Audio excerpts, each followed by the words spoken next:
Good morning students, welcome back to the class 11 Commerce subject Business Study. Today we are going with the lecture number 11 with the chapter number 2 Forms of Business Organization. In earlier videos we have seen sole proprietorship, then features, disadvantages and advantages of sole proprietor, and in last video we have seen HUF. What is HUF? Hindu Undivided Family.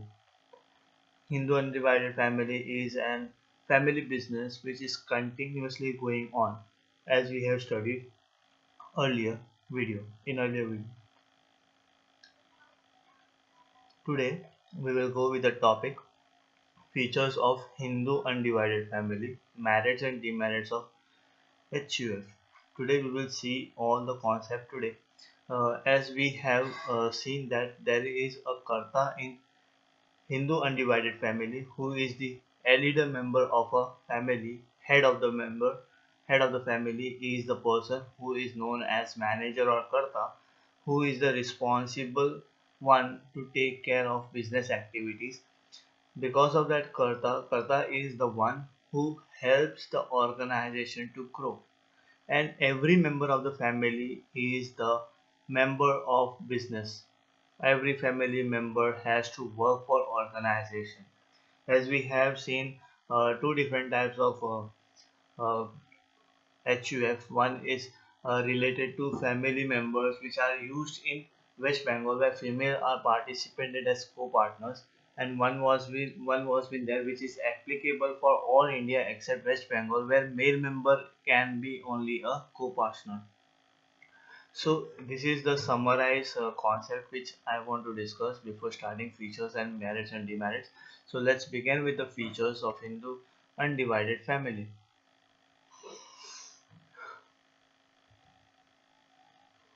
So first feature is formation. For formation of Hindu undivided family business, there should be at least two members in the family, and ancestor property must be inherited by them. There is no need of any agreement between the family members, as membership arises by virtue of birth. It is governed by the Hindu Succession Act 1956. HUF या Hindu undivided family के लिए business अगर आपको start करना है तो दो members की ज़रूरत पड़ती है फैमिली में से, और एंसेस्टर्स प्रॉपर्टी होनी ज़रूरी है, या फिर प्रॉपर्टी आप शो कर दो तो भी काफ़ी है। यहाँ पर कोई एग्रीमेंट की रिक्वायरमेंट नहीं है क्योंकि फैमिली मेंबर्स ही मेंबरशिप में आते हैं, और मेंबरशिप में ऐसा भी है कि जो बच्चा उस फैमिली के अंदर बॉर्न होता है वो राइटफुली उस बिजनेस का मेंबर हो गया। तो ये जो एक्ट है वो हिंदू सक्सेशन एक्ट है 1956 के अंदर, ये गवर्न किया गया था, इसको रजिस्टर्ड किया गया था। और इससे क्या होता है कि हिंदू अनडिवाइडेड फैमिली एक सिस्टम से चल रही है। Second point is liability. यहाँ पे लाइबिलिटी हर एक मेंबर की जो है ना वो लिमिटेड है एक्सेप्ट करता। The liability of all the members except Karta is limited to the extent of the shares into the co-partnery properties of the business. However, the Karta has unlimited liability, that is, his self-acquired property can also be attached for payment the debt of the business. ऐसा भी है, यहाँ पर ये point के अंदर ऐसा लिखा हुआ है कि जो लाइबिलिटी है वो कर्ता की ही है, बाकी सारे फैमिली मेंबर्स की जो लाइबिलिटी होती है वो लिमिटेड होती है, वो उनके शेयर के हिसाब से डिस्ट्रीब्यूट होता है। फॉर एग्जांपल, अगर मैं करता हूँ तो मैं सोल रिस्पॉन्सिबल हूँ और मेरी लाइबिलिटी जो है वो अनलिमिटेड है। वेयर जब हम लोग अदर मेंबर्स की बात करते हैं तो अदर मेंबर्स जो है उनके शेयर के हिसाब से लाइबिलिटी उनकी लिमिटेड है। For example, if I am a member of that particular family, if I am having 10% of a share of the business, then my property will be only 10% limited to liabilities. So इसी base पे यहाँ पर ऐसा भी कहा है कि कर्ता अगर डिसीजन लेता है और डिसीजन फेल हो जाता है या वो बैड डेट्स की तरफ बढ़ जाता है तो वो अपनी खुद की प्रॉपर्टी बेच के बिजनेस के डेब्ट्स को क्लियर करेगा। Hope so you understanding this.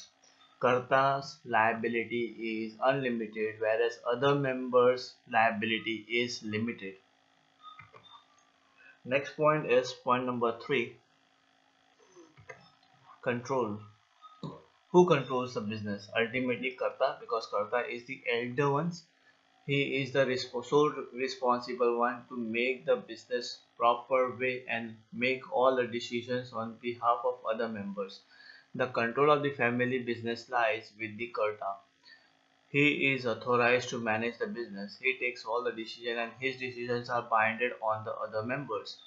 यहाँ पे जो करता है वही डिसीजन लेता है बिजनेस के रिलेटेड, और बिजनेस के अंदर जितने भी मेंबर्स हैं उन सबको वो डिसीजन फॉलो करना पड़ता है, उनके ऊपर बाइंड है ये। इसीलिए यहाँ पर वर्ड भी यूज किया गया, controlling is done by the head of the family known as karta. He is the authorised one who manages the business and take all the decision on the behalf of other members of the family. Point number 4 is continuity. यहाँ पर business में कोई मर जाता है या कोई छोड़ के चला जाता है, इंसॉल्वेंट हो जाता है, तो भी इसमें बिजनेस को कोई फर्क नहीं पड़ता, business will be going continuously. There it has been mentioned, this form of business is not affected by the death of the member. In case of death of Karta, the next elder male member in the family becomes a Karta, leaving the business stable. However, the business can be terminated with the mutual consent of the members.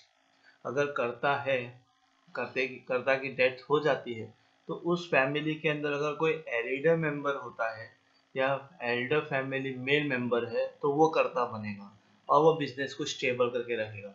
लेकिन अगर उस family के अंदर male member है ही नहीं अब, तो next step क्या कर सकते हैं? नेक्स्ट स्टेप ये कर सकते हैं कि आप बिजनेस को बंद कर सकते हो या टर्मिनेट कर सकते हो विथ म्यूचुअल कंसेंट। सबका कंसेंट लेने के बाद आप बिजनेस बंद कर सकते हो। Point number 5 is minor member. ये फीचर बहुत ही आसान है इसको समझने के लिए, क्योंकि जो भी बच्चा जो है उस फैमिली के अंदर बॉर्न होता है, वो जैसे ही बॉर्न होता है वो उस पर्टिकुलर बिजनेस के मेंबरशिप में काउंट हो जाता है। Minors can also be member of the business, as inclusion of an individual into the business occurs due to the birth in the family. Business में आपकी मेंबरशिप इसीलिए काउंट हो जाती है क्योंकि आप उस फैमिली में बॉर्न हुए और आपका बिजनेस जो है वो HUF है। तो HUF में राइट ऐसा दिया गया है कि जो बच्चा उस फैमिली में बॉर्न होता है वो सोल इंडिविजुअल पर्सन ऑटोमेटिकली उस बिजनेस का मेंबर बन जाता है। ये 5 फीचर्स हैं, आपको इसको स्टडी करना है और इस 5 फीचर के बेस पे भी आप आंसर लिख सकते हो। Now we will carry forward with the merits of HUF। Merits of HUF, we are having again 4 points. First is effective control. यहाँ पे सेंट्रलाइज मैनेजमेंट है। सेंट्रलाइज मैनेजमेंट में क्योंकि जो भी डिसीजन लेता है वो करता ही लेता है, तो इसको हम लोग कहते हैं centralise management. One person itself takes all decisions on the behalf of member. तो मेरिट्स में पहला पॉइंट दिया है effective control. Centralise management in the hands of the karta helps in disciplined management. This avoids conflicts among member as no one can interfere with the right to decision. It also leads to prompt and flexible decision making. यहाँ पे word clear किया गया है कि अगर कर्ता decision लेता है तो मैनेजमेंट कर रहा है और वहाँ पे डिसिप्लिन मैनेजमेंट हो रही है। और इसमें क्या होता है कि यहाँ पे कोई कॉन्फ्लिक्ट नहीं होगी, यहाँ पे कोई झगड़े नहीं होंगे मेंबर्स के बीच में, और मेंबर के पास कोई इंटरफेरेंस राइट भी नहीं है कि वो ऐसा कहेगा कि मैं राइट टू डिसीजन ले सकता हूँ, मेरे को भी डिसीजन लेना है, क्योंकि यहाँ पे कर्ता ही हेड है, कर्ता he is the responsible one who controls the business. अगर बिजनेस में लॉस होगा तो कर्ता को ही पे करना पड़ेगा, अगर बिजनेस को प्रॉफिट होता है तो सारे मेंबर्स बेनिफिट करेंगे। It also leads to prompt and flexible decision making. अगर कर्ता डिसीजन ले रहा है तो कर्ता के पास flexible decision making ability है। Next point is continuous business existence. पहले ही हमने पढ़ा था ये पॉइंट, तो वापस से वही पॉइंट आया। The business enjoys relative stability in existence. Death of the कर्ता will not affect the business as the next elder member will take on up to the position. Hence, operations are not terminated and continuous for the business is not threat. यहाँ पर ऐसा भी हो सकता है कि अगर कर्ता मर जाता है तो उसकी जगह पे जो नेक्स्ट मेंबर जो है, जो बड़ा है, सबसे बड़ा, उस एलिडर मेंबर को हम लोग पोजीशन दे देते हैं। अगर मेल नहीं होगा तो टर्मिनेट हो जाएंगे, अगर मेल है तो वो आगे उसको कंटिन्यू करेगा। As a business can be continue. But West Bengal में इसका थोड़ा सा उल्टा है। अगर वेस्ट बंगाल में अगर फीमेल है और मेल्स नहीं है तो फीमेल जो अगर एल्डर है तो वो आगे बढ़ेगी। तो वेस्ट बंगाल का कॉन्सेप्ट याद रखना है। वेस्ट बंगाल के अंदर मेल एंड फीमेल दोनों को पार्टनर्स हो सकते हैं, but except from West Bengal पूरे इंडिया के अंदर खाली मेल ही को पार्टनर्स बन सकते हैं। Point number 3, limited liability of members as we have discussed in feature also.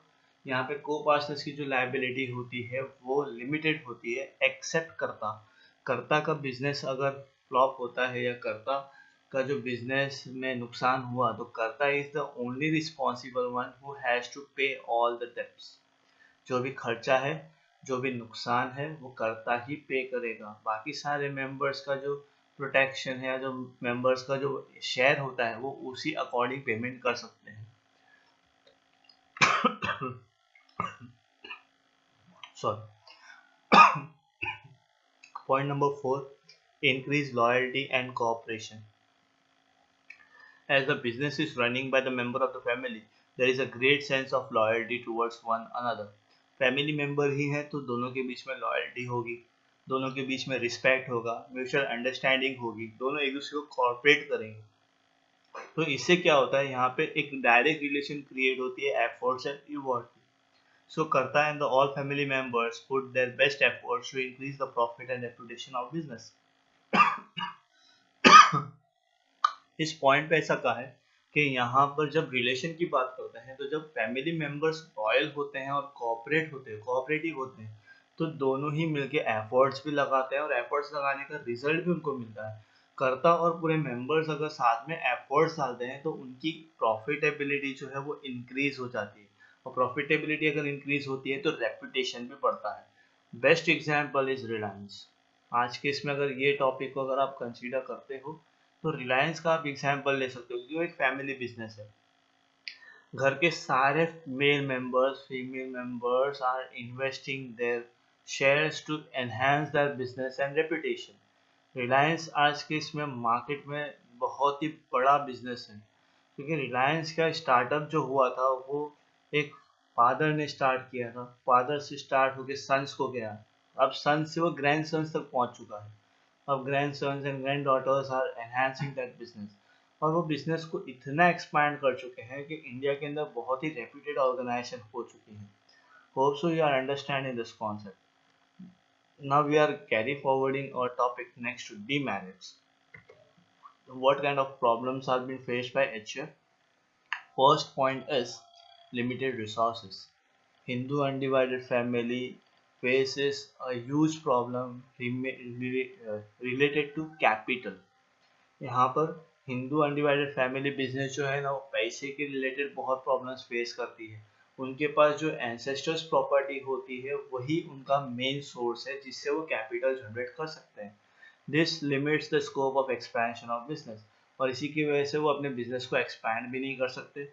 The business face shortage of funds as ancestral properties gets divided by the birth of every male member and member do not contribute additional funds. अब यहाँ पे ऐसा भी है ना कि जब घर में एक लड़का पैदा होता है तो प्रॉपर्टी के अंदर डिवीजन हो जाता है। जितने ज़्यादा लड़के होंगे उतना ज़्यादा प्रॉपर्टी का डिवीजन होना शुरू हो जाएगा, और जितना ज़्यादा डिवीजन होगा उतना ही कंट्रीब्यूशन ऑफ एडिशनल फंड जो है वो लेस हो जाता है। तो बिजनेस के अंदर लिमिटेड रिसोर्सेज ऑफ कैपिटल जो है वो लिमिटेड ही रहेगा। कैपिटल रिसोर्सेज बहुत ही लिमिटेड हो जाते हैं with the every birth is taken in the family. Her male member की वजह से प्रॉपर्टी जो है वो डिवाइड हो जाती है। अगर प्रॉपर्टी डिवाइड हो रही है तो साथ साथ में उनका जो एडिशनल फंड्स है या डिस्ट्रीब्यूशन ऑफ फंड्स है वो डिस्ट्रीब्यूट हो जाता है, अलग अलग डिवीजन हो जाता है। Point number 2, unlimited liability of कर्ता। ये बहुत ही इम्पोर्टेंट पॉइंट है, क्योंकि आपने इसमें फीचर्स में भी पढ़ा था, मेरिट्स में भी पढ़ा, अब डीमेरिट्स में भी पढ़ रहे हो। अनलिमिटेड लायबिलिटीज ऑफ कर्ता। Karta is not only sole responsible for decision making and management of business, but also suffers due to unlimited liability. Due to his unlimited liability for the business debts, his personal properties can be used to repay business debts. मैंने कहा था कि कर्ता जो है उसका जो liability है वो अनलिमिटेड है, whereas अदर मेंबर जो है उनकी लाइबिलिटी शेयर्स के रिलेटेड इक्वली डिस्ट्रीब्यूटेड होती हैं। तो यहाँ पर एक पॉइंट क्लियर किया गया है कि जब बिजनेस में नुकसान होता है तो कर्ता को ही पूरा पेमेंट करना पड़ता है, अपनी पर्सनल प्रॉपर्टीज को ही बेच के उनको पे करना ही पड़ेगा। Point number